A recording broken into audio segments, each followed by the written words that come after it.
안녕하세요, 풋볼 포레스트입니다. 이번 AFC 아시안컵에서 2포트로 분류가 되면서 나름대로 강팀으로 평가가 됐었던 중국 대표팀이 그야말로 최악의 경기력과 함께 최악의 부진을 보였고, 이번 대회 조별 라운드에서 무승 무득점이라는 그야말로 역대 최악의 졸전을 펼치면서 결국 아시안컵 조별 라운드에서 짐을 싸게 되었는데, 많은 중국 매체와 중국 팬들은 이번 대회에서 보여준 중국 대표팀의 최악의 부진에 대해 그야말로 엄청난 비난을 보내고 있습니다. 중국 축구는 2010년대에 접어들면서부터 축구광 시진핑 주석의 주도하에 자국에 엄청난 축구 바람이 불었고, 중국 슈퍼리그의 세계적인 스타들을 영입해오는 대대적인 투자를 통해 자국 리그의 수준을 키웠고, 전국적인 축구 센터를 설립해 향후 유망주들을 발굴하려는, 즉 미래를 내다보는 전략까지 세웠지만 2010년대부터 지금까지 10년이 넘는 세월 동안 월드컵은커녕 아시안컵에서도 이렇다 할 성과를 못 내고 있는 상황입니다. 중국 대표팀은 이번 AFC 아시안컵에서 개최국인 카타르, 타지키스탄, 레바논과 함께 A조에 편성이 되면서 상당히 해볼만한 조편성 결과를 받은 만큼 이번에야말로 아시안컵에서 좋은 성적을 거둘 수 있는 기회였지만,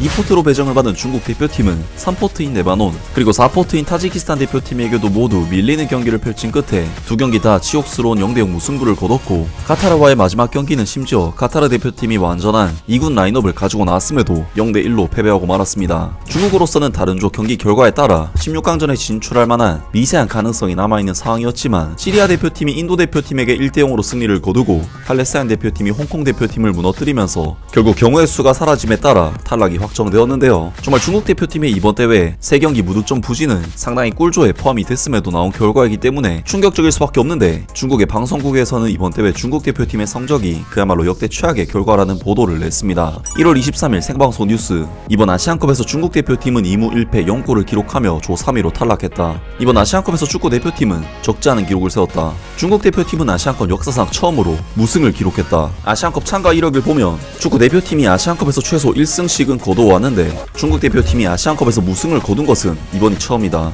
또한 아시안컵 역사상 처음으로 무득점 기록이 탄생했다. 축구 대표팀이 12차례 아시안컵에 출전한 역사상 전체 대회에서 0골을 넣은 적은 없다. 중국 대표팀이 아시안컵에서 0골을 넣은 것은 이번이 처음이다. 또한 역사상 처음으로 아시안컵 조별리그에서 2점으로 탈락했다. 이전 12번의 아시안컵 원정에서 중국 대표팀은 조별 라운드 탈락은 단 3번에 불과했고, 그것도 승점 4점으로 탈락을 했었다. 승점 2점으로 조별 라운드에서 탈락한 적은 단 한 번도 없다 라면서 중국 축구 뉴스 채널에서 생방송으로 중국 대표팀의 이번 대회 성적이 중국의 12차례 아시안컵 중 가장 최악이라는 소식을 전해왔습니다. 해당 기사에 첨부된 도표를 보면 확실히 중국의 그동안의 아시안컵 성적이 그래도 꽤나 좋았다는 것을 알 수 있는데, 모든 대회에서 아무리 못해도 1승씩은 거뒀었고, 득점 부분에서도 1976년 대회에 2득점으로 탈락한 이후 9득점, 11득점, 7득점, 6득점, 13득점 등등 0득점과는 거리가 먼 성적을 거두었었기 때문에 중국 대표팀의 이번 대회 무승 무득점 탈락은 그야말로 역대급 결과라고 할 수 있겠습니다. 사실 중국 축구가 본격적으로 파격적인 투자를 시작한 것이 2010년대에 접어든 시점부터이기 때문에 오히려 투자 이전의 성적보다 투자 이후 성적이 더 처참하게 나온 것이 중국으로선 정말 당황스럽지 않을 수가 없는 결과인데,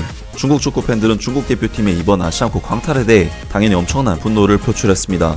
이번 대표팀은 향후 5년 동안 가장 강력한 대표팀이 될 수 있다. 몇 년 후 헤드라인은 다음과 같았다. 역사상 최악의 중국 대표팀이 아시안컵 본선 진출에 실패했다. 3경기에서 2득점, 단 1실점을 기록했는데 이는 향후 10년 내 최고 기록이다. 앞으로 중국 팬들이 아시안컵 조별 예선에 진출하려면 수년을 기다려야 할 것이다. 2번의 무승부에서 승점 2점을 획득한 그들을 축하하기 위해 성대한 축하 연회를 열어야 한다고 제안한다. 그들은 다음 아시안컵 본선 진출도 하지 못할 수도 있다. 역사상 최악의 중국 축구 대표팀, 20년 후 축구 대표팀이 몰디브에게 아슬아슬하게 패배하고 아시안컵 진출에 실패했다는 소식이 전해질 것이다. 다음 아시안컵은 조별 라운드 진출도 불가능하다. 최악은 없다. 단지 더 나빠질 뿐이다. 다음에는 동티모르, 괌에게도 패배하게 될 것이다. 아마도 지난 10년 동안 최악의 축구 대표팀이 될 것이고, 향후 10년 동안 최고의 국가대표팀이 될 가능성이 더 높다. 최악은 없다. 계속 더 나빠질 뿐, 중국 대표팀은 다음에도 더 많은 놀라움을 선사할 것이다. 조급해지지 마라. 이건 시작이니까. 처음에는 낯설지만 2번은 익숙해지니까 차츰 익숙해질 것이다. 다음 아시안컵 예선은 우리가 할 수 있는 게 아무것도 없을 것으로 추정되는데, 아마도 아시안컵 본선 추첨에 진출하지 못할 수도 있다. 아시아의 국가대표팀들은 모두 발전하고 있지만 중국 축구는 퇴보하고 있다. 이번 아시안컵은 그들의 기술과 전술뿐만 아니라 에너지와 노력 면에서도 그들의 수준이 정말 열악하다는 것을 증명했다. 게다가 경기 속도도 확실히 느렸다. 이는 정상적인 훈련 수준이 낮기 때문이다. 그래서 새 시즌에 외국인 선수를 늘리는 것은 매우 좋지만, 이들 선수들에게 위기의식을 갖게 하고 꾸물거리는 버릇을 버리도록 하는 것이 필요하다.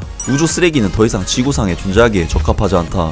우리는 미얀마에게도 패배하게 될 것이다. 등등 많은 중국 축구 팬들이 대표팀의 탈락에 대해 엄청난 조롱과 비난을 보내는 반응들을 보였습니다. 정말 중국 축구는 리그에 슈퍼스타들도 데려오고 축구 학교도 세우고 귀하 선수들도 오지게 돌리고도 전혀 발전이 없는 모습을 보여주고 있는데요. 어떻게 이렇게 투자 대비 효율이 안 나올 수 있는지 정말 불가사의할 정도로 이해가 안 되는 부분이고, 중국 축구의 가장 큰 문제는 조금도 발전하지 못하고 있다는 부분이 아닐까 싶습니다. 아무튼 오늘 영상은 여기까지고요. 영상 재밌게 보셨다면 구독과 좋아요 그리고 댓글 부탁드립니다. 감사합니다.